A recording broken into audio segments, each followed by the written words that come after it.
now. And we are live. Ladies and gentlemen, welcome to another installment of Deal Flow Live. Yeah, get out of the way.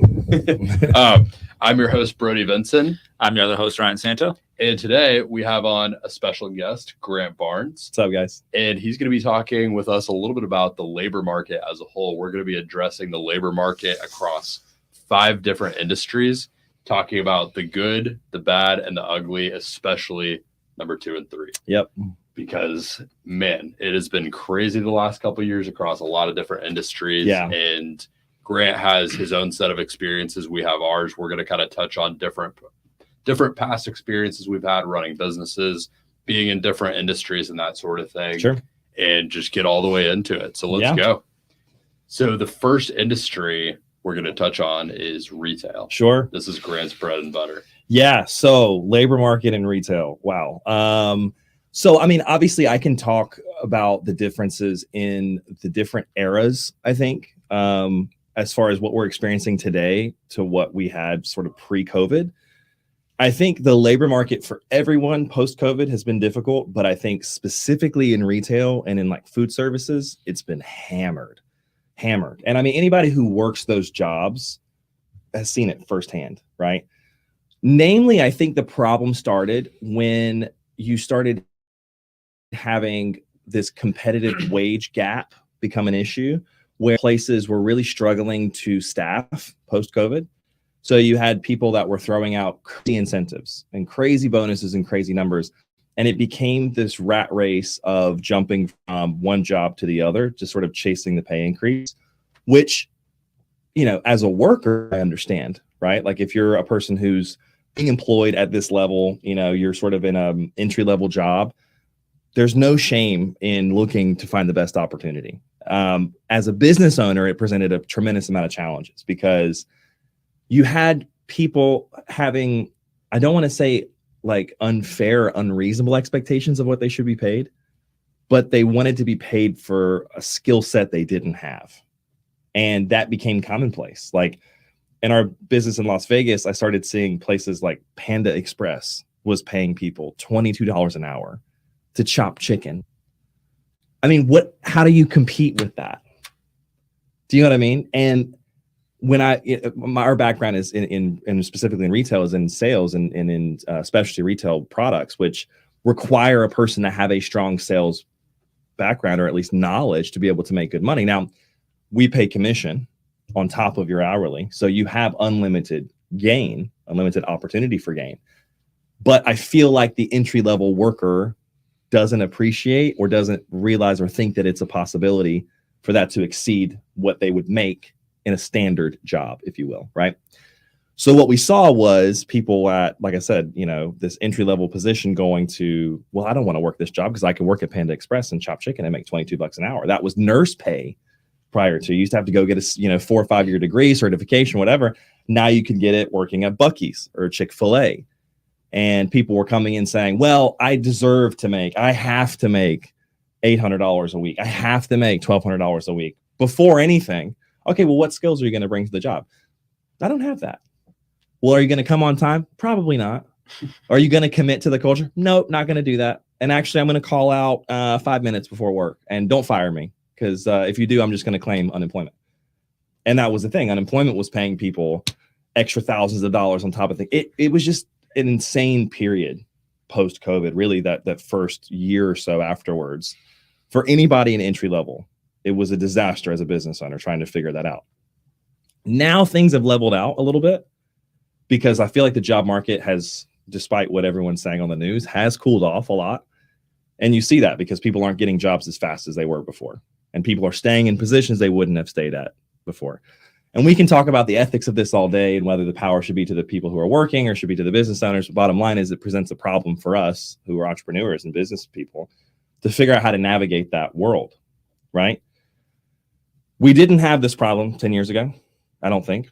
I think retail workers were abundant and easy to find. I think it was a standard and it was an expectation that if you were coming out of school or you were in college and you were looking for a job, you would take an entry-level retail work or you'd work as a waiter or server or something, and you were happy for the job. Like I imagine you guys probably had some level of this when you first got into college.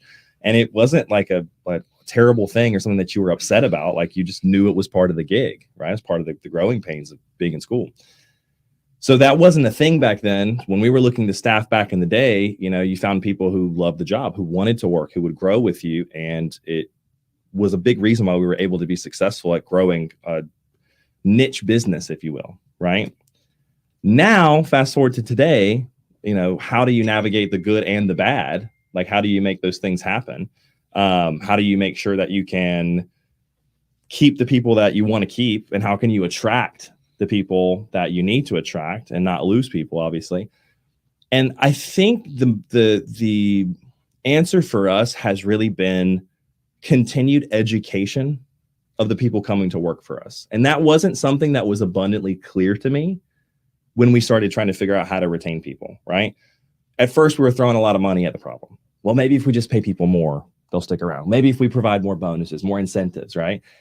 What happened is people would take the incentives and the bonuses, and then it became expected.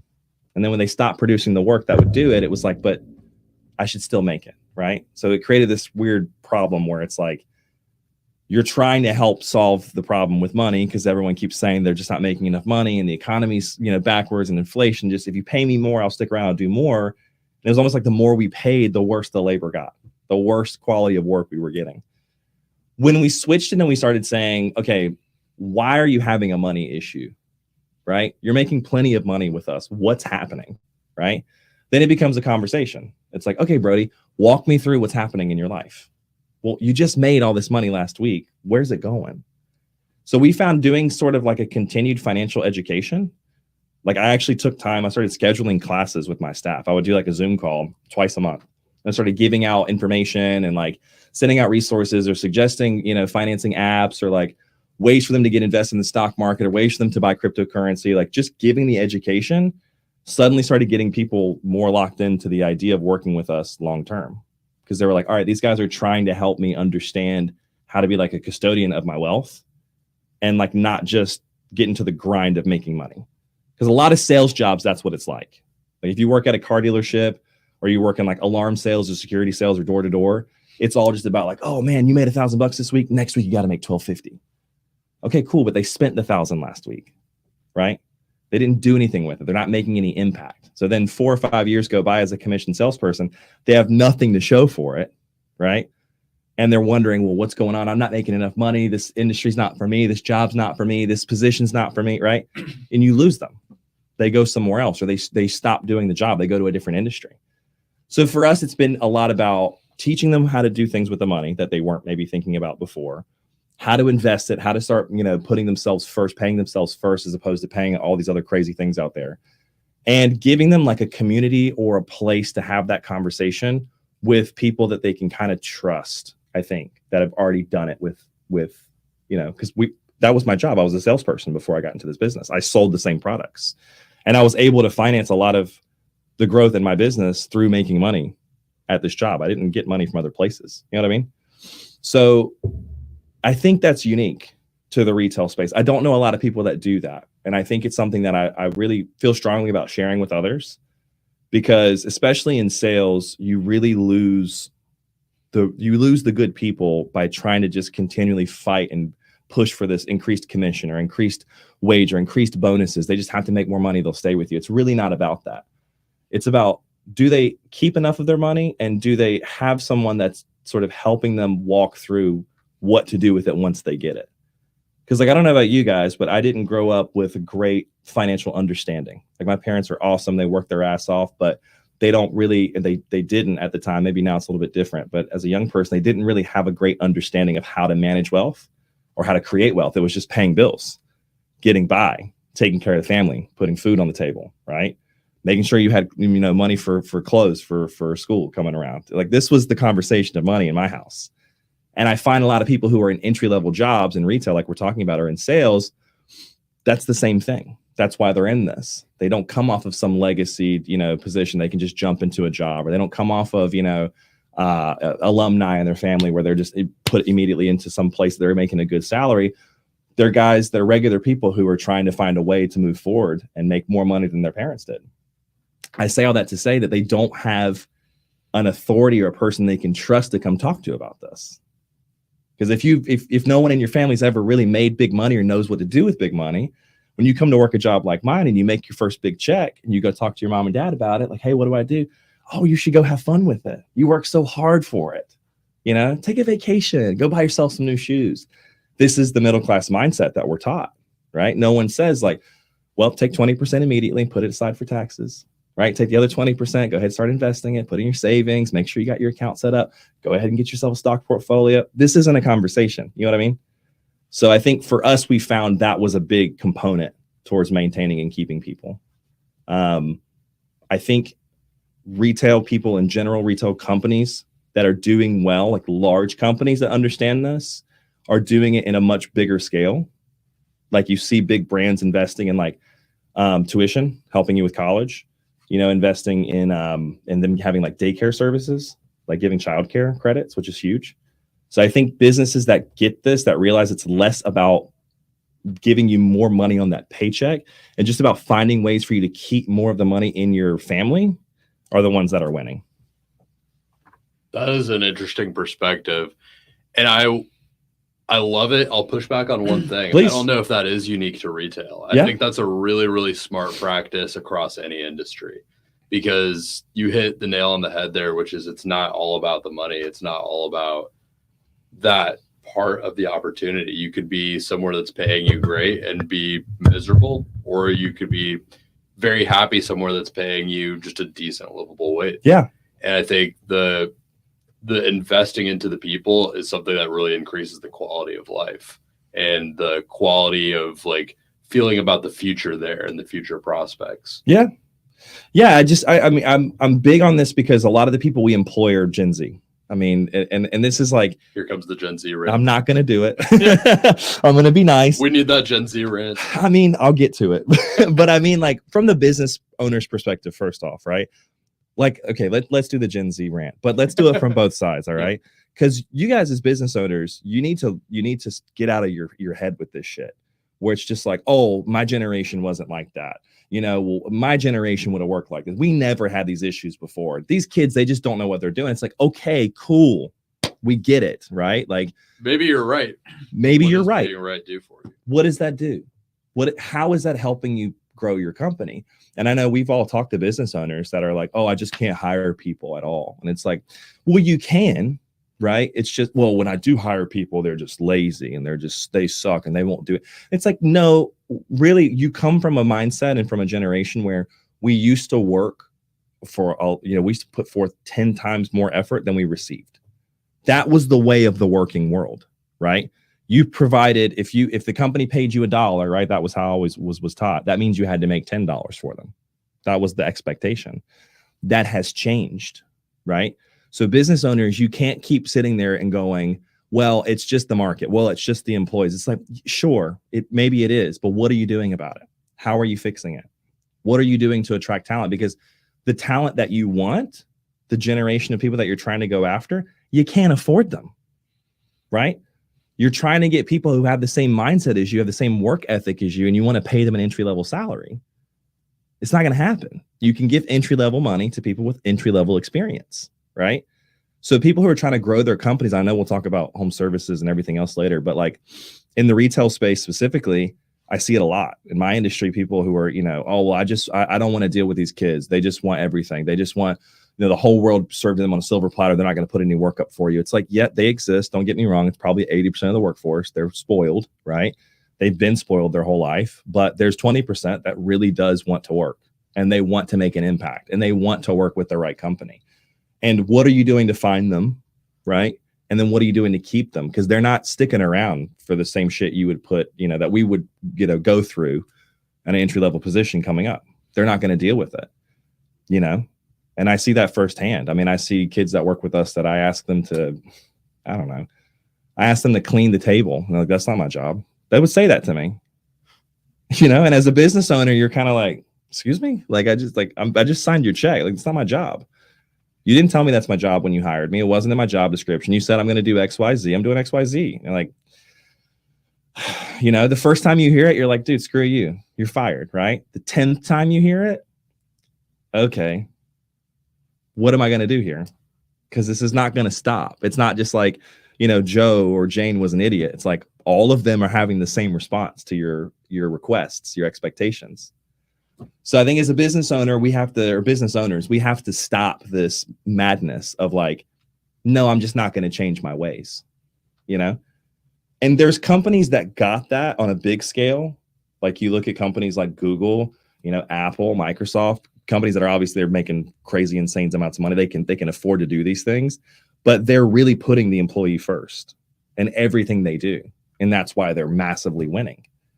So I think there's a healthy level of give and take you have to have as a business owner, and just say, the labor market is what it is. It's not going away, right? You can't keep bitching and moaning about it. You got to start doing something about it. You got to start looking to attract them. And there's companies who are winning doing that. I crack up every single time I see one of these Instagram videos of like, some old tired business owner. It's like, we hired a Gen Z person to help our social media campaign, and they're just saying some ridiculous shit, but it's catching, it's working for them. And it shows me the business owner recognizes what's going on. You see this old guy is like 65 years old. He's like walking through the car dealership, like, yeah, slay. Like, I love that. That means like somebody got into his ear. Have you seen the one where it's the realtor and he's like, I hired a Gen Z, or my new Gen Z marketing director made this commercial of me. Yeah. And it's like the first take, like it's just him like going through the house, and it's just a continuous cut of him going, of him breathing in. Yes. It's just that the whole time. Have you seen this one? Oh, it's hilarious, bro. Instead of him like talking through the house, and every cut is just, it just cuts off right as he's like starting to speak. Did they sell the house? Probably. It got millions of views. Sold the house. I hope they sold. That's a funny video, but I don't know if I'd buy a house off of that. But I still want to know if it's a 2-bed. But for sure. But you know what, right? And again, I'm 80 years old. the thing is, though, again, it screams to me, the business owner, the brokerage owner, whoever, they get it, right? They get it, where it's like, okay, maybe this is not going to drive business. Maybe we didn't sell this specific house, but they're going to attract people to work for them that's going to be able to sell the houses or move the brokerage in the right direction by showing that they're not this tired old real estate brokers. It's like, no, if you're going to work here, you got to be like I did. You got to go show 300 houses and you may not sell one for a year. You got to knock on 500 houses before 4 a.m. Gen Z's not listening to that, bro. Yeah. They're not listening to it. Well, because I think to hit on like why, because we're talking about like the symptom of it, but like what is the actual root cause? There's so much opportunity. Yes. And I think that's a good segue into the next industry too, home services. Sure. We've seen this pretty heavily as we've dabbled into this space. Yeah. Now that we're into it, which is, the first company that we partnered with in the home services space, 2 young guys that are both Gen Z that started this company. Rock stars. Because they weren't getting taken care of in another company. Yep. And that hits it right on the head right there. This is an industry, home services, things like plumbing, HVAC, electrical contracting, air duct cleaning, window cleaning, all these things. These are companies where you can very easily go and start your own business. Yeah. If you know the trade, and you can have success. And Gen Z is seeing all these examples of that left and right now. And so if they're not being taken care of, they don't feel like they can grow in the industry or in the company they're in. Yeah. They're just going to split off and go start their own thing. Well, at least even when I first got into business, which I'm not that old, I'm 32, I'll be 33 in June. But I know there's hopefully some folks listening to this are a little bit older than me. I hope, but you don't know. Maybe they're all much younger than me. Maybe you're all children. But the point is that this generation has less fear, I think, as being an entrepreneur or going out on their own. And the reason they have less fear is because they can figure out everything immediately from the freaking supercomputer in their pocket. Like when I was coming into business, the idea of starting your own LLC was a process, right? I mean, we started to have electronic signatures for some of this stuff, but I remember when I went to go open one in Alabama, I went with my business partner. I had to go down to the office. I had to go to the state secretary or whatever, fill out crazy detailed paperwork with an officer, sign my life away to all these details, and then still wait like 3 weeks to get my LLC back. And what? This is how it was. This was not. There's no way. Bro, this was less than 10 years ago. Oh my God. And I guarantee you there's probably still some states in the US, there's probably still places like Mississippi, Louisiana, where it might still be like that. But I remember for Birmingham, where I was in Birmingham, Alabama, I had to go do this directly. I had to apply for a sales and use tax license. And I had to go into the office, and it was a tiny office of like 5 people working there. And they did not make it easy on you, right? It was like, do you have this? Do you have that? Go speak to this person about zoning. I'm opening a kiosk in a mall, and I had to talk to somebody about commercial zoning. Okay. So today's world, obviously completely different. You want to start an LLC, you can do everything online. You can file everything from the convenience of your laptop, and they give you all the information and send it back to you. You can get your EIN from the IRS immediately, same day if you want to, right? And then to our friends we're talking about in the home service industry, they have less fear, I think, in any of these things because most of the kids grew up with technology to their advantage. So the idea of like building a website, putting together a logo, putting together a pitch deck, looking proper, looking clean, putting your business together on Google, they're second nature for these guys. You know, they just wake up and it just clicks for them. They're like, okay, well, I knew how to do these things for myself. I can, of course, turn this to a business. And then like you leverage ChatGPT more than anybody I know. You're all over ChatGPT, which is awesome. And I think everybody who knows what they're doing in today's age is using this, right? But it's writing out business models for people. Mm-hmm. It's doing projections and planning for folks. So of course, better than you could probably do on your own. Incredible. The first time I played with it, I'm like, oh, we're done. We're cooked. Yeah. Right. Because people that used to pay for knowledge, you don't need that anymore. It's there. But I say all that to say, like, okay, so now if you're 22, 23 years old and you have the option of working in, a home services industry, let's say, you went and got your technical license or whatever you need for whatever skill, whatever trade you're doing, and you work for a company that treats you like shit for even a month. It's always in the back of your mind, like, I could probably do this myself. What are they actually doing? And you look at some of these businesses that we've talked to in home services, they don't have anything proprietary. They have nothing special about what they're doing that it prevents you or I from copying it. And the kids get that. They understand that. They're looking at it and saying, dude, you guys don't even have you have a Facebook page with 1 review on there and a phone number that goes to nothing. And I just saw you guys clear $500,000 last year. So I know with just a shred of information knowledge of how to put stuff on Instagram or social media or run Google ads or whatever, I can copy and paste your business. They're not putting up with it. So you have to decide as a business owner on both ends here, am I going to spur creativity? Am I going to attract people who are going to grow the company? Or am I going to create this hard line in the sand where it's like, you're going to do things the way I want you to do it or you're out, And my partner in my retail business, he always says he has this big standard of like ruthless accountability. He's a military guy, Marines. He's big on accountability for folks and how they should treat things. And as the years have gone on, I've had to soften him in this conversation. So like, you have to be ruthlessly accountable on certain things, especially for people who are tenured, who are on the business. But like, you have to create enough space for people to be creative and bring their skill sets into the company and actually grow the business. Because if you just hold them to this crazy high standard and hold them to this ruthless accountability all the time, I don't think this generation can rock with that. I just don't think they want it. I don't think they like it. I don't think it's good for them. And I don't think good things come out of it, Yeah. I couldn't have said it better myself. I mean, I think it's a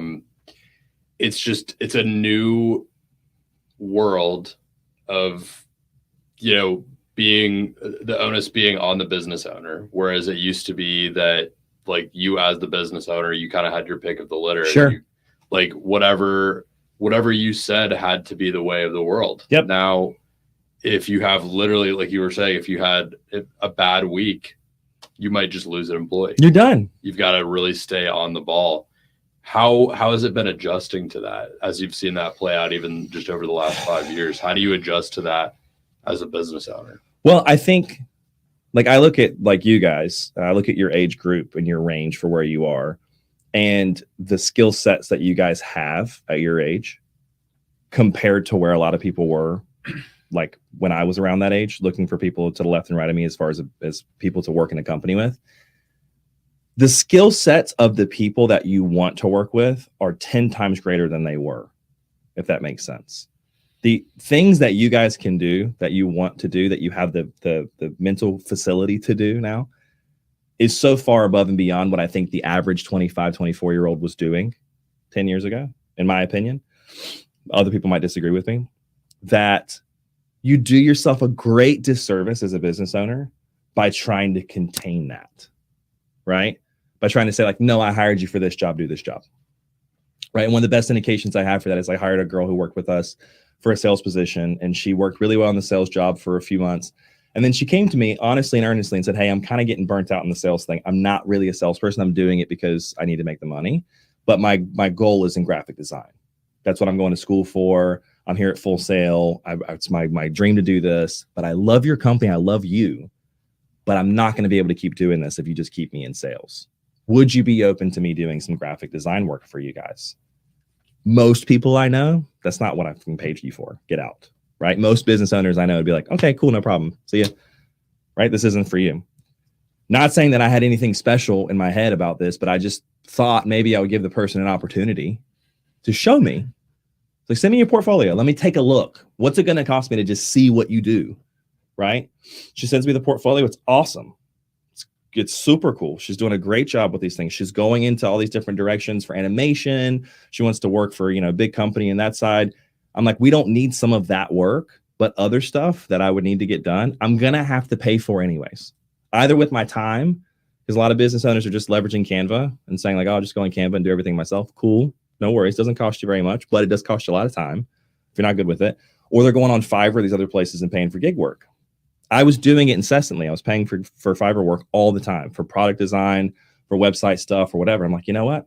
Hey, why don't we keep you in the same position? I'll offer you a small salary on top of what you're making to do graphic design for us, but we're going to hold you to a super high standard for the work that you say you want to do. I'm going to, inundate you with work. You're going to have so much stuff going on to do with graphic design stuff. Are you down for that? She's like, absolutely. And she's been great with us for like the last 8 months on that. So to answer your question, like how have we adapted to this? I think it's looking at the labor market and saying, okay, what else can you do? Just like a good business owner, like a good business owner should be thinking or a good business plan should be thinking, what other products and services can I offer? Or what other things do my customers need? And how can I build around that to grow my company? I think about it the same way with labor.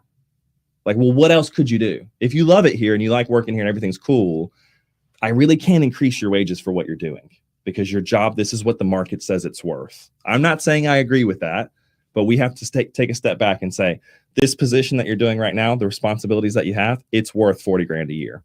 If I pay you 60, I'm doing something wrong. Company's going to go under. You need to be at 60, no problem. What other work can we do?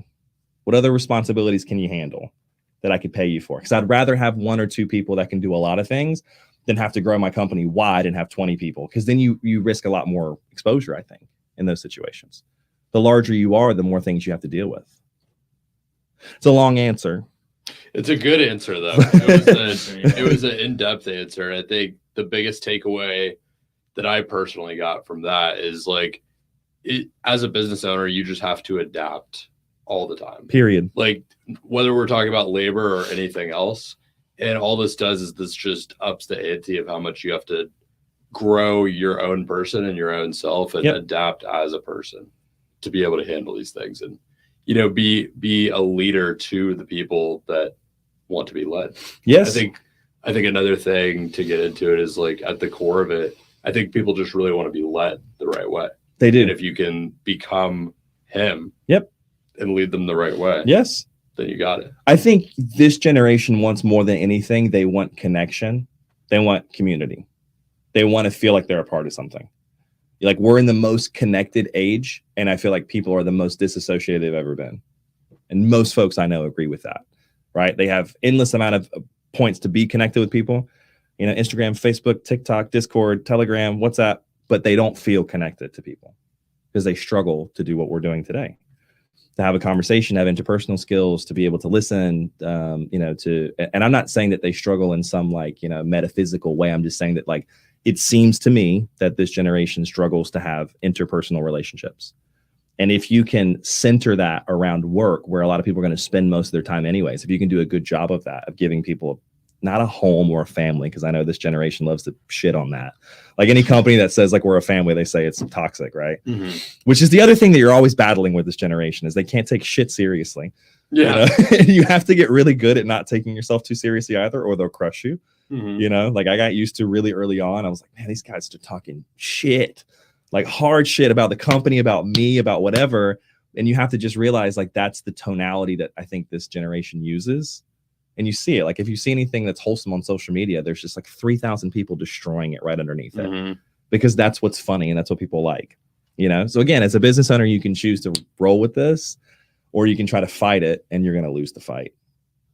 And I think especially when we're talking about, I know we're on the topic of home services, not everyone needs a college degree anymore, which is another big thing, because everyone's like, oh, you know, we require people with a bachelor's, we require people with a master's. I'm pretty sure it was Elon Musk that was even talking about this recently. That was like, he doesn't want to take people with MBAs, which is kind of backwards when you think about how big the company is. And he's like, I know. Oops. I don't want to shit on you guys. You didn't want to work for Tesla anyways, right? I think we're good Tesla people. Or SpaceX, maybe SpaceX. I mean, we don't do well sleeping on factory floors. But I think he's famously quoted for saying that he doesn't want to take a lot of this anymore because he feels like, and I think a lot of business owners have realized this too, that the conditioning that comes around education sometimes doesn't lead to the best opportunity for creative thought, you know? And so I say that to say, as a business owner, like if you're requiring all these things, I need them to have this degree, this experience, this amount of money per year, you're just going to die.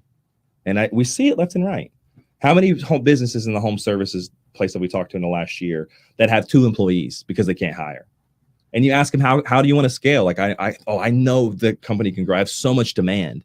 Why can't you handle the demand? I can't hire. Okay. Well, that's a little important, my guy. It's just it's an immediate eye roll for me. You know, I'm just like, you can't hire. You can't hire. That's the most basic thing for your company. You can't hire people. You can do the job. You can service your clients. You have demand. Like, how crazy is that to say?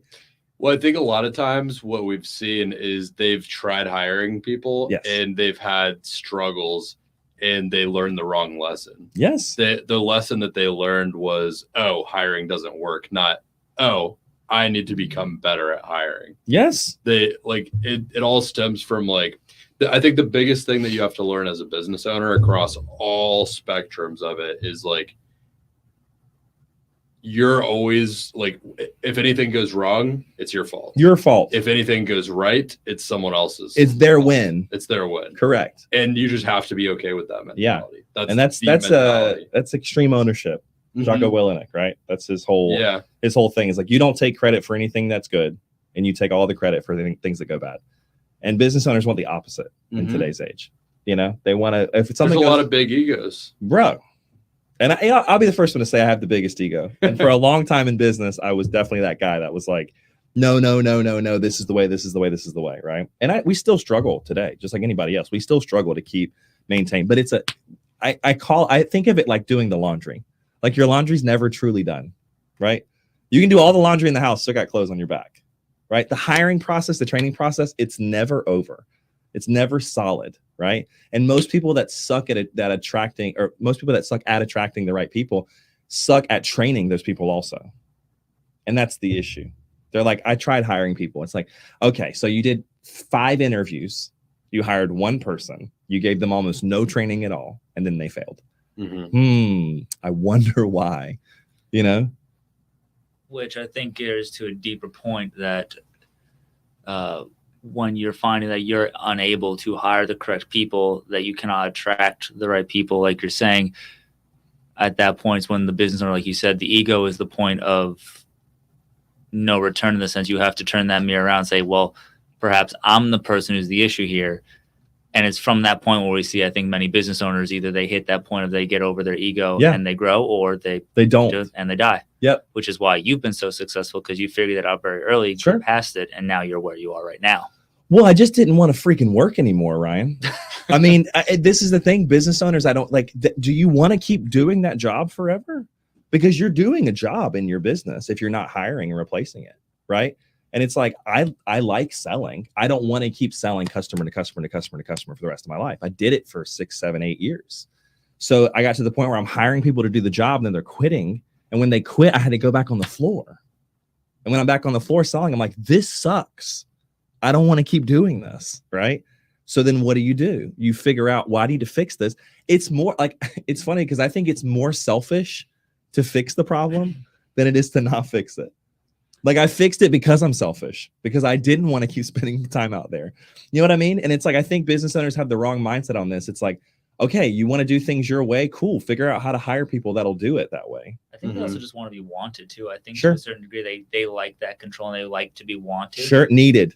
Needed. That's Yes. the word. Yep. They want to be like, this business doesn't run without me. There's no one that can do it the way that I can do it. Cool. Great. Good luck with that. Good luck with that, buddy. And I hope it goes great for you. In 30 years from now, when you're still in the same spot and nothing's changed, and by the way, your family hates you because you spend all your time at work and not with them. You never get to do anything fun with your life. You don't even get to enjoy the money because you're strapped to this business you think you own.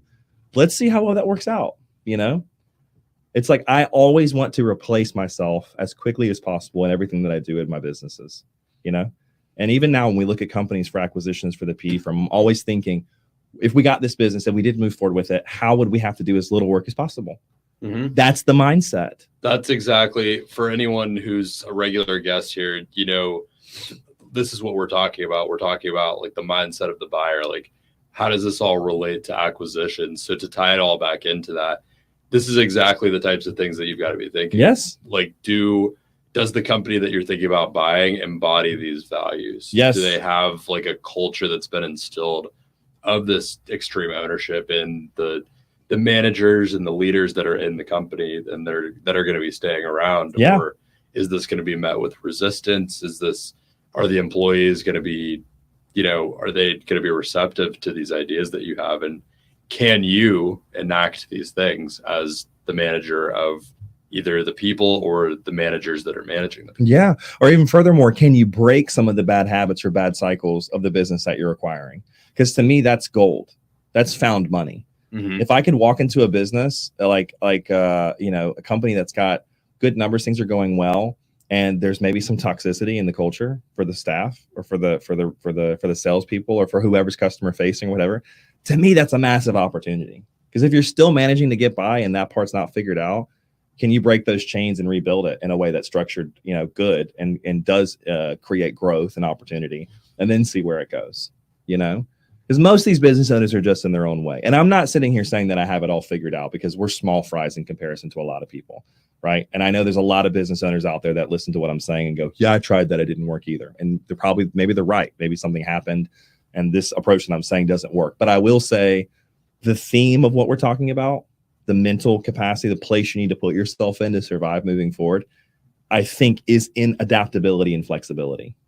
If you don't have that, I just think you're destined to be crushed, regardless of what industry we're talking about. But man, the kids now have so much more to give than I think they did before. I think it's just figuring out what it is that charges and amps them up, you know, and giving them the place to do that. It's true. Yeah. Oh, hold on. You're back. Oh, It popped. did you up lose me for a second? Okay. You're back though. Well, that's a perfect time to segue to our next industry. Okay. Tech, Yeah, I mean, because our tech is failing us briefly. Yeah. So let's talk about the people that might be behind the scenes responsible for this. What do you guys think about what's going on in the tech industry labor-wise? Because I don't know if you guys heard it. This is kind of old news now, but there's been crazy layoffs in tech. And the more that AI gets developed, I think it's only going to get worse. And, you know, tech is becoming increasingly independent Sure. of people. So the labor market for tech it's a crazy one right now. Yeah. I think it's always been cyclical. I mean, I think when you look at the tech industry, like my father's been in tech for as long as I can remember, and he's been on a lot of different sides of it. He's in QA work now, so quality assurance for companies who are making the products, making the software, and seeing, you know, what happens with it afterwards. And there's been a lot of different businesses that he worked for, big names throughout my, you know, when I was a kid. Worked for some pretty big ones like IBM, Sun, Microsystems, Microsoft. There's been a lot of major companies that went through this same cycle, and it happens every so often where they need to bring on a bunch of people. They hire a ton of folks to try to grow whatever the next thing is, and they have these massive layoffs. And people say, "Oh, the industry's dying. The industry's this. AI is going to disrupt everything." I don't believe that. I don't believe that AI is going to disrupt or destroy the tech industry. I don't think the jobs that people had are gone. I think the low level work that was not needed, really, and it was overinflated in the first place. We'll obviously see a transition as some of these tools get used for that. But like, you're not going to replace a high-level software engineer. You're not going to replace a high-level QA analyst. You're not going to replace some of these people that are needed to make sure the products work. You're going to see it as a tool that assists them. But I think from a broader perspective, when you're looking at the tech industry from a labor market lens, the interesting shift for us, I think, is how the labor is being distributed across the world, right? Because you see this big shift. For a long time, it was like, how much labor can we push out to India? How much labor can we push out to China? How much of this tech labor can we push out to the Philippines, virtual assistants, right? And as the consumer is having more power than ever in today's market, they're starting to dictate that conversation being pulled back. People are getting sick of calling in and getting a call center that's automated, or getting something that's, a product. They have a problem with the software and they're having to reach out to support through email. They want that human touch. They want updates that are being done locally. They want things that are happening at a fast pace. And if you don't do that, your app is dying, right? Companies are getting destroyed because of it. So I think from a labor market perspective, we're seeing more of an independence be pulled back into the States. I have a lot of friends in the space who can pretty much write their salary wherever they want to go at this point in tech, because they've got, enough experience figured out working with the right people. And so much of it has pulled back to wanting US based labor that the power is more in the worker than ever. For a little while, it was the same thing where businesses controlled a lot of what you did and where you went. And if you weren't working for the big names, you were nobody. But now there's so many startups, there's so much VC money out there, there's so much private equity money out there looking to spur up these software companies because they know the returns and multiples they can get, that, you have more power, I think, as a worker than you ever did before. What do you think? I think he hit the nail on the head. I don't think it's going anywhere. I think, like you said, the low stuff's getting cleared up. Yep. I think a lot of times people are wanting more connection with their support and their technical skills. Yeah. And, I've had a lot of great conversations with people who are in other countries who have done tech support for stuff, and it's been awesome. But, I think there's something more personal about, hey, somebody talking to you, you'd be like catching an accent or something where you start to have connection. And that also, from a customer support standpoint, really ratchets that level down from I'm pissed to, okay, I'm mildly annoyed. Sure. And one job that I think people always forget is CSMs in the sales world, the customer success managers. You're never going to get your accounts probably turning over as efficiently as somebody who is local to the region that you're selling in. Like a guy in Nebraska is not your CSM for Bangladesh. Sure. So those jobs will always stay local and they're always going to be needed in tech. So I don't see those going anywhere anytime soon. Yeah. No, that's 100% right. And I think on top of that, that the customer service aspect is one arm of the software that we're talking about. Being able to have a conversation with someone that you feel that connection with is obviously invaluable. And I think a lot of companies realize that. They're starting to spend more money pushing that here as well. But I think also just from I think the market for the US has really exploded because people realize the economic opportunity and how much can come out of this. And the fact that you don't have to really go the traditional 4-year degree route to do that.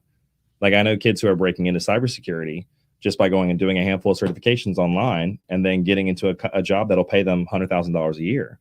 You're probably going to progress in that field if you're 22, 23 years old and you pull 6 figures off of getting a couple certs from Google and then getting your feet wet in a decent company, right? So it's expanding and growing at such a rapid rate. And obviously the idea of working as a digital nomad, like being able to work from home or take your laptop and live in a different country and work out there too, is increasingly attractive. So I think just the market continues to explode as you have more work coming into it and more young people getting into it. And now that you have this incredible assistance through AI, I think it's just going to continue to grow rapidly. I know that it's like, duh. It's one of those things like, of course, like take a look at the stock market, look at the biggest companies out there. Everyone realizes tech is the direction to go in. But I think it was a much more difficult industry to permeate prior to. And now it's not as hard. I think people are getting into it and finding work and finding ways to grow in these companies and not have to be a great coder or some, high level mathematics genius. They just learn these things on a natural level and figure it out and keep moving. So, and it, like you said, it's just easier to teach yourself these things. So like, if you can learn the skill of being a problem solver and then figure out how to teach yourself technological skills, right, that are in high demand, you'll always be in high demand. Yeah. That's just the bottom line of it. Like, you can continually be in high demand by just adapting as that problem solver. Yeah. And I think if you're on the other side of it, I think if you're a business owner and you're getting into, like, you're trying to start a software company, or you're building a software, you're building an app or whatever, there's so many options now from what you can attract from a labor perspective and who you can get to work with you. I think there is still a major case to be made for virtual assistants and for virtual work in general. But I think you can get away with having a much smaller team with the different tools they have at their disposal now, as opposed to 15, 20 years ago when you had to have a massive staff, We just finished the development of a CRM in one of the businesses I work with, or we're almost finished with it. I'd say like 80% of the way there. And we downsized the virtual support team because one guy and one girl together are collectively handling pretty much the whole thing.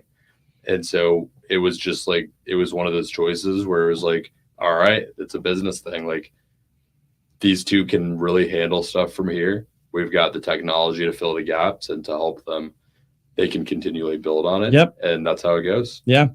Yeah. So I think it makes it, tremendously easier in today's standpoint, from today's standpoint, as being a business owner in that field, figuring out how you can off-put a lot of that workload onto either, systems of software that would do it for you, or just having a ton of automations that really take the human element out of it.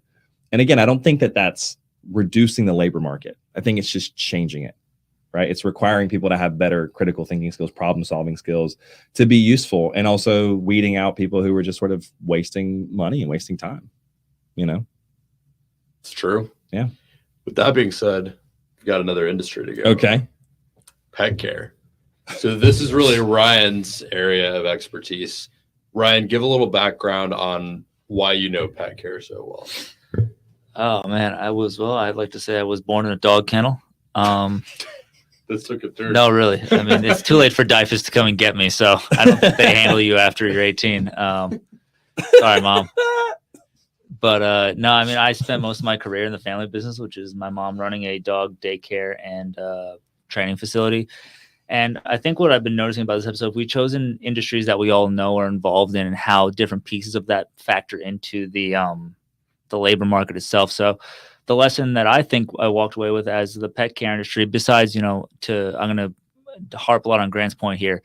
Pay is obviously a factor, Sure. But caring about your team and investing in them. I mean, watching my mom have to go through so many different people, not only is it a difficulty to get people who are, got 6 brain cells to rub together. Not even going to joke. A woman came in, had 2 dogs, was like, okay, seemed like a really nice person, said, great. First thing is you're going to do like walk this dog. So we took her to the kennels, and she took the leash and she put it on the dog's neck, and she clipped the leash to the leash. There's a collar, and the manager went, okay, so stop. Do you see anything wrong? And she went, oh, is the leash upside down?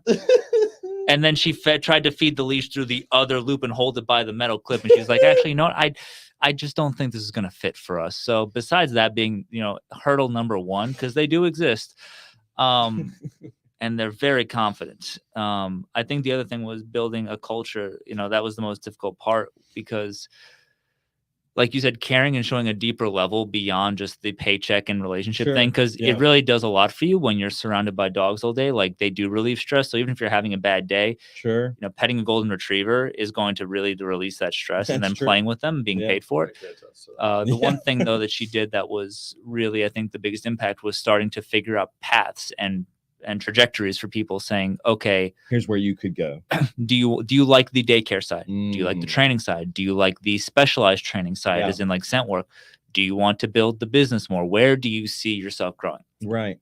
And once you got everybody on board with that, because it was, for no lack of a better term, you're doing dog walking, you're understanding body language, learning how to do proper play and technique and stuff. It's kind of like, okay, I'm doing this. For some people, that's literally it. But for the other half, the younger generation specifically, like, okay, now what? Right. And she fully leaned into that. And she was like, okay, what do you guys see yourself doing? And X, Y, and Z. And a lot of times that's how they gave, she was like, great, when you're training a dog, you can do TikToks with them and tag the dog school. Instagram, She started campaigning on social media campaigns, and it started taking a lot of traction. Not everybody could be a student because of location, but right. it started getting more visibility. And she's also like, this is something, you'll probably appreciate. The one thing she said to her trainers was like, I'm going to give you all the skills that I've learned over 40 years of doing this. Build your brands while you're here. Love it. I would love to keep you for as long as you want to be here. I will scale up your pay. We will do like, you get X amount of people in class. I'll cut you X amount of check. You start getting more people. I'll give you more classes. Love Like that. Yeah. You can make as much as you want with me. Right. But, if you do want to go out and start your own thing, which is, you're within your right to do. Yeah. You better have a brand, because if you don't, you will not go anywhere. And having to build her brand from literally just like being a mom and being like, oh, this is my son Ryan, drop me off at school, and somebody be like, oh, do you I train dogs. Oh, cool. Can I come to your house and you train my dog in your backyard? Sure. She's like, you have all the ability to build your brand, and I'll give you all the tools and send you to all the seminars and take you to all the competitions. Yeah. But you need to be building this brand while you're here for both the business that you're working at and yourself. Well, I mean, when she's dropping you off at school and you're in a dog kennel, that was probably good, like advertising. Right? Yeah, no, I mean, the kennel company got a lot of great reviews. Yeah. Yeah, Vario Kennels, man. They can take an impact up to, I think, 1,000 pounds of force. They were like, wow, you trained him so well. Seriously, we take dog training. Yeah. Oh, yeah. We trained him. Implemented it across all projects. It was never, is that legal? It's like, oh, wow, look at him. He got out and he closed the door. Legal, yeah. So you're saying though that your mom was able to really make the business successful by kind of doing the same thing we were talking about earlier, where it's like, well, what else could you do? Or what else did you want to do? Like when you're working for me, it's not just you're working in this one job capacity. It's like, okay, actually you do have 6 brain cells to rub together. You know how to put a leash on. You've done a good job with the basics of this. What else would you want to do? Right. And exactly. They took well to that. Or like it's like what we talk about when we talk to business owners to help them figure out like what direction they might want to go with their business, right? Yeah. We talk about like, hey, if you could wave a magic wand, what would happen? And have like your ideal outcome with this business, what are you looking to have happen? It's a lot of times you have to guide the horse to water before they can drink. Yeah. Unless they have a really long straw, but you've got to guide them to the actual thing that they're looking for, because especially with these entry-level employees like you have in your business and like would be in a lot of these pet care businesses and sometimes home services, maybe not so much. They come in. I think so too, though. Even just anything entry level. And anything, even maybe some advanced things, a lot of times people don't quite know how to figure out what they want on their own. Right. And they need a little bit of guidance to figure that out. And if they don't feel like they're getting that in their position, I think that's a huge reason people leave organizations, is they just don't feel like, going back to they need to be led. I don't think they'd feel like they're going to get where they need to go, because they might not feel confident enough to get where they're going on their own. And if they don't feel like someone's helping lead them there, they're missing something. No, 100%. And I think the underneath all of that, the real thing is like, as a business owner, are you even? I don't think that a lot of people in entry level positions even know where they want to go. They don't exactly have a clear picture. If they did, they wouldn't be working at the company in the first place. They would already have some other trajectory that they're going down, right? So it's almost becomes our duty, our job, if you want to do it right, to help them uncover that, And it's, I can't tell you how many times I've had conversations with employees after they've worked with us for a little bit, right? And said, hey, Brody, you're doing such a good job, man.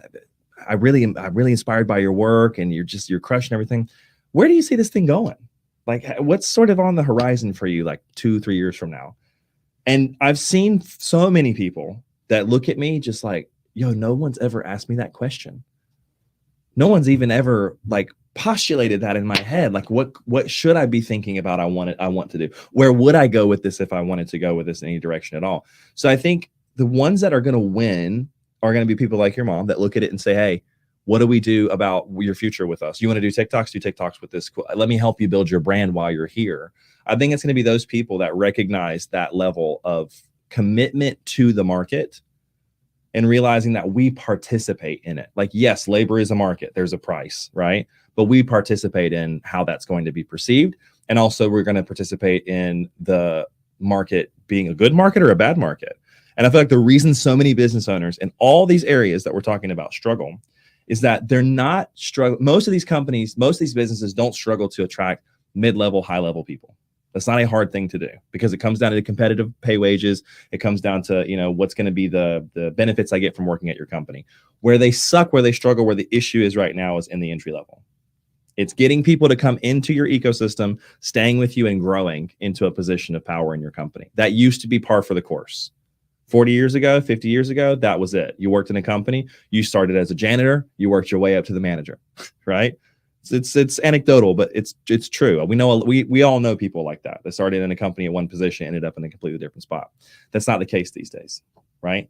So we have a choice, I think, as business owners. Are we going to attract the right people and then try to keep them and grow them? Or are we just going to keep kind of throwing our hands up and being like, well, I guess if I start paying people $75 an hour to clean dishes, then maybe I'll get them to stay. It's like, you're just going to ruin it for everyone in the process, you know? It's true. Yeah. And I think it's difficult because there are always going to be companies that could be leaps and bounds ahead of the small business owner in pay. So you have to figure out what that secret sauce is that actually differentiates you when you've got that Buc-ee's money to compete with. I swear, man. The Buc-ee's tuition and dude, it's not a joke. Buc-ee's is paying. Buc-ee's, I think they buy islands for the general managers now. Like, no, it's insane. You've got to give them that thing that they're missing there that they don't. Bro, the car wash manager is making 6 figures at a Buc-ee's. That's crazy. Car wash manager. That's crazy. They hire? Kidding. That's what I'm. No, listen, I've literally said that in the back of my head 100 times. I'm like, yo, if this whole entrepreneurship business thing doesn't get right, I'm going to work at Buc-ee's. Yeah, that's crazy. Because, I mean, what do you do with it? But again, this company, we're going to see if that works for them. We're going to see, because there's still a new business, relatively speaking. It looks like they're going to do fine, but they're doing really well. I know. Well they're building in Texas. I'm sure. Well, no, a bunch of states now. My point being is not the business. Hold on, before we go down the rabbit hole. I sent you. They're adding like. Sorry, you just 11. Entered the Buc-ee Dome. I know everyone's like, screw you, Buc-ee's is amazing. I'm saying on Buc-ee's. I'm saying that the 11 locations. Buc-ee with the Buc-ee. I'm saying that if the strategy of being so aggressive on the labor market's going to work.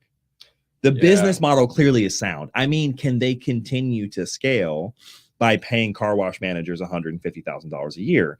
Is that going to be something that's going to end up biting them in the ass? Because you look at companies like Walmart, who have the complete antithesis of that business model and have also been wildly successful and have had to slowly, as years have gone on, increase it marginally. But even with it being unionized in a lot of places, they're still paying minimal wages and getting away with it.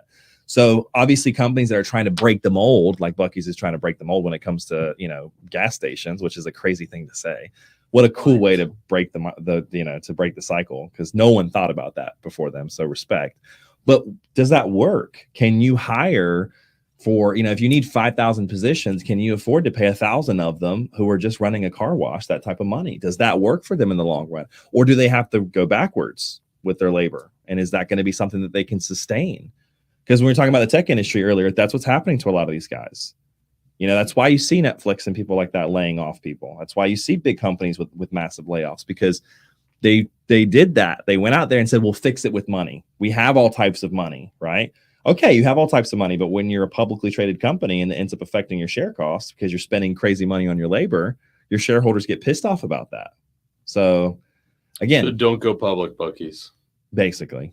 Don't ever go public. Although from what I understand, I've seen their operating manual and I've heard like how they staff it and how they kind of run the operations. They run like a very militaristic, like to the minute, like every dollar is being maximized with the employee, and it's apparently very intense to work there. Really? Yeah. I could see that, honestly. Where it's like your break is 15 and that 15 is exactly that. You better be at your station at the end of that 15. So 14:59. Like, basically, yes. So I think that's their strategy is we'll pay you more. But you're playing by beaver rules. Yo, not the beaver rules. Yeah, I mean, like, for 150K, Grant is definitely going to be there at 14.50. No, 100%. No, you're right. So maybe that's also how they. I mean, but like Buc-ee you said, it's interesting. Not fuck you around. No, he does not. But I think that's definitely how they maximize that sort of thing. Is there like if we're using the comparison, somebody working at Walmart, they're probably, if we're looking at hour of work to hour of pay, they're probably getting an hour of work for 8 hours of pay. Sure. Overall. And I think that's kind of their strategy. It's like, we'll pay you more, but you mess up once, you're out. Yeah. People want to work at Buc-ee's. Yeah.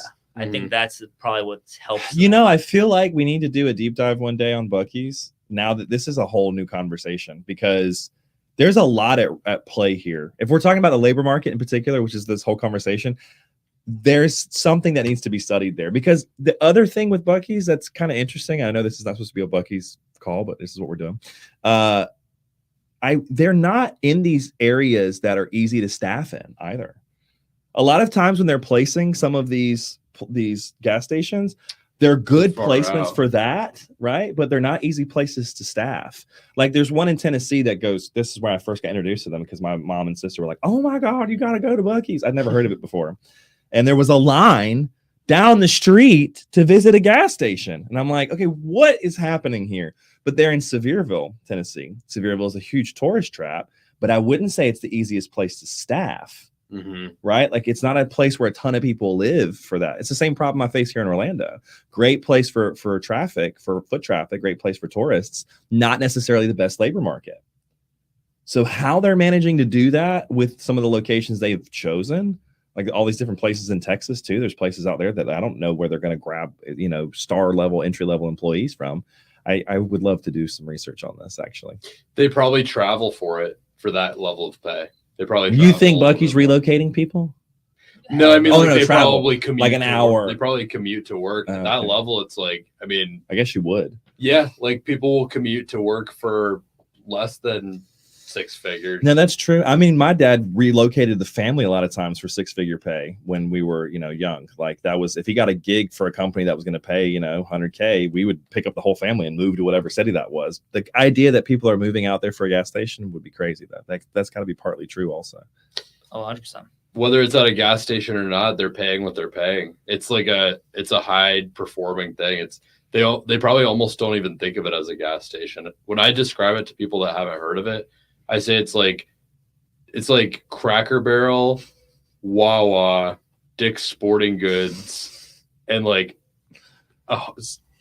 3 other home goods stores just like had a baby combined as one. It's if you asked a European to describe America, this is what they would build. It would be Buc-ee's, and it's beautiful and wonderful and natural. And I think we should just. I don't know that the European mind can comprehend Buc-ee's. I think if you try, if you try to, it's exactly what they feared. It's the complete opposite. Yeah, it's the Victorian child thing where it's like it would kill a Victorian. It would literally kill a Victorian child to walk into a Buc-ee's. Their brain would explode. It's true.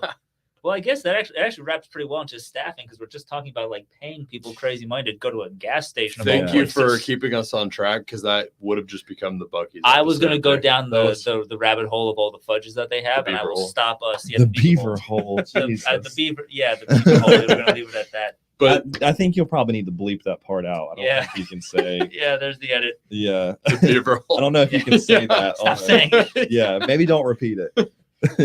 Definitely not the beaver fudge hole, which was the other. No, arguably the less traveled hole though. Yeah, a lot of people aren't going down the for the mint fudge. flavor is great though. Man, this derailed. I should have expected this with you too. But to get to staffing, our 5th and final industry. Yeah. This one's near and dear to my heart because this is how I got my start in entrepreneurship. Yeah, this is like your whole story. This is what catapulted everything for you. The great thing about staffing is you don't have to think about retention that much. That's a great point. That's my favorite part about it. Yeah. You just staff. All jokes aside, you do have to think about retention for your internal employees. So, like I actually working in the company? Yes. Okay. So I learned some hard lessons there. I'll start this part off with a story, which is I've told this a bunch of times, but there was one day where we were probably a year and a half or so into running the company, and we had basically a chief operating officer that was running the entire company for us. And one day he called me and he didn't say, I'm thinking about quitting. I might quit, or I'm having a tough time. I need some help. He was like, I'm out. I wanted to let you know that I quit. I hate those calls. And at this point, he was running the entire company, like literally running the entire company. Wow. And we had planned to build this thing up and sell it eventually. And so I literally like sat on the floor of my apartment, like with my back against the wall on the phone with him. And I was like, oh my God, I have to figure this out. Yeah. And we ended up talking for like 2 hours and I figured it out. But what it really was it was my fault for not having had conversations with him sooner. Oh, wow. So I learned a really hard lesson there, which is you really, really have to stay on top of like what your people are looking for. Sure. Because I had this like long drawn out conversation with them where he was just like, this has just been something that's been building up for a while. Like I have this problem, this problem, this problem, this problem. And I was like, two things. One, I can't believe I didn't like keep a better finger on the pulse leading up to this. Yeah. Two, these are all solvable things that Sure. we could fit, that we can and will figure out. That's the only reason we were able to keep him. But I could have figured those things out sooner. And maybe I avoided the whole thing. Totally could have avoided the Yeah. whole thing. And I think a lot of people lose someone so suddenly like that because they don't understand that that's coming. And I learned a really hard lesson there. I got lucky that it worked out, Super lucky. but that happened. Yes. And I think that happens to a lot of business owners. Yeah. And I actually have the opposite story from that. Interesting. I don't know if we've ever talked about this, but I have the opposite story. I had someone who was a really strong partner for us operationally, who did a really good job and was with us for about 2.5, almost 3 years here in Orlando. And there had been some issues, I think, like boiling up to his exit, and they weren't met. We weren't as receptive to them as we should have been. Like, whereas you got the phone call that he was quitting. I had no fucking choice. And you had no choice. Yeah. And you're just like, no. Yeah. Hold on. What do we do? Right. And he happened to listen, which put you in a great position. And by the time that, we got to this point with our partner where he was ready to sort of walk, there had already been too much damage done. There was no way back from it. Right. And it was like, I'm leaving, I'm moving, I'm out of here. I'm done. Like, I don't care what you guys say. I'm finished with this. And the one thing that I was able to extract from this, from the situation, was sort of asking questions on the way out, which I think is super big for any business owner who's listening. Like, exit interviews, if you are going to lose someone, is everything, because at least you can get an understanding of where you screwed up. Right. And so listening, and sort of, it wasn't exactly an exit interview as much as it was him just sort of shouting at me all the bad things that we did. That's still, from his perspective, it was still feedback. It was still feedback, and I got a chance to be like, okay, well, let's hear this through. Like, what do you, why do you feel this way? What happened? What do you think is the issue? But just learning, what things to look out for in the future, and how to get around that moving forward. It definitely softened my approach to higher level positions within the company, because like you're talking about a high level position, the highest you can have, the partners that we had, yeah, which is, we've been having this whole discussion about entry level people, right? And I think the high level people is really where your business can make it or break it. Oh yeah, because you lose that, would have fucking crumbled. Yes, if he had left. I mean, well, and so we would have tried to hire someone, and maybe we would have. I'm sure we would have found someone good. I'm probably over exaggerating. No, maybe you wouldn't, But because that's maybe- my story. But I was gonna say maybe we wouldn't. That's my story, because I thought in my hubris, I was like, all right, bye. I got this. We'll figure it out. What I didn't account for was that we were 10 times bigger than I was before, when I would have said, bye, I got this. We were at such a different level. I couldn't do it. And I learned the hard way. Once I lost that partner, I ended up losing a bunch of employees. I had to end up closing some stores because I didn't have any boots on the ground anymore. Yeah. And that was a hard lesson to learn, right? Because you can't, in a lot of ways, just replace that. If it's the right person, the right fit, the right culture, they understand the business, they're doing a lot of things behind closed doors you're not privy to, you're not aware of, they're doing their job well. No, it's not easy to replace. One thing I picked up from that whole experience, from both of our stories, is it's your job as a business owner to always, always, always stay one step ahead. Yes, Like, at least attempt to. Always, as much as you can. Yeah. Like, you should be guiding them along in the process of wherever they're trying to go, but you need to understand whenever they have a problem with what's going on. And if there's not anything you can do about it, then that could be a frank conversation, and maybe there could be a negotiation there. But you always have to know what's coming. Like, Yeah. only the paranoid survive. That is something I truly believe in business. Only the And paranoid that's survive. so, like, not natural to me as a person and as a business owner. I hate paranoia.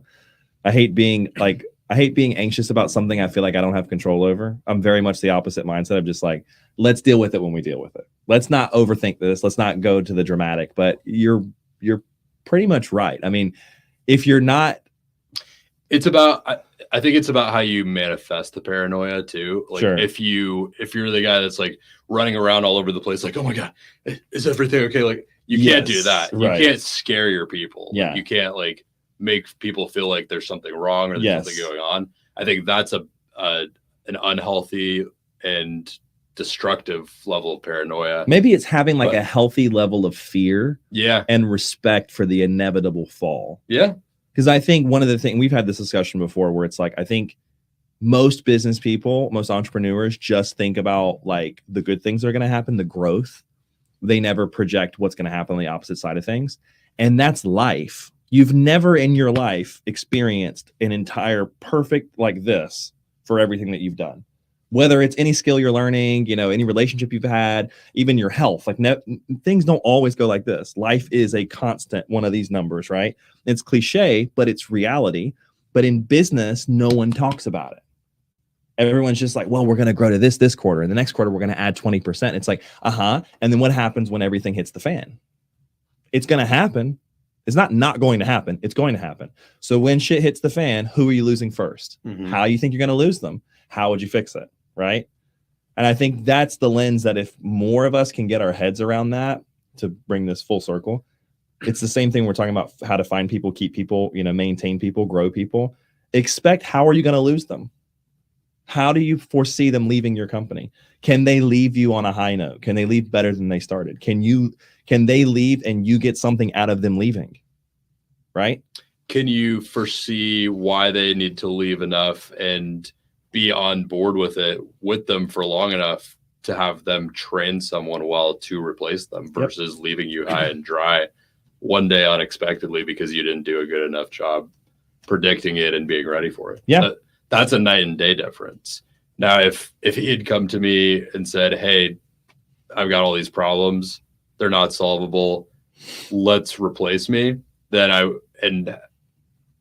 think we could have trained someone to replace him. But I think a prerequisite to that is you having anticipated that and opened up that conversation. Yes.